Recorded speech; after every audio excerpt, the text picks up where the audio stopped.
উত্তৰ প্ৰদেশ প্ৰয়াগৰাজ মহাকুম্ভৰ মেলাৰ সদৃশ দৃশ্য অসমত শোণিতপুৰ জিলাৰ ঢেকীয়াজুলিত ইষ্টামাৰ এখন সভাত মিটিঙত প্ৰায় 70ৰ পৰা 75,000 গাড়ী হৈছে, প্ৰায় 12ৰ পৰা 15 লাখ মানুহ হৈছে।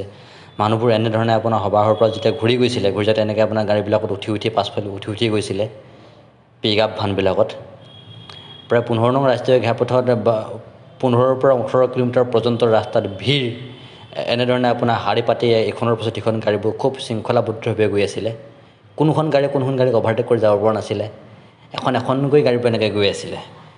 প্ৰায় দিনৰ 10টা বজাৰ পৰা ৰাতি 12টা বজালৈকে কণ্টিনিউ গাড়ী গৈ আছে, এনেধৰণে গৈ এদাই নহয়, ইমানেই গাড়ী আহিছিলে, ইমানেই মানুহ হৈছিলে।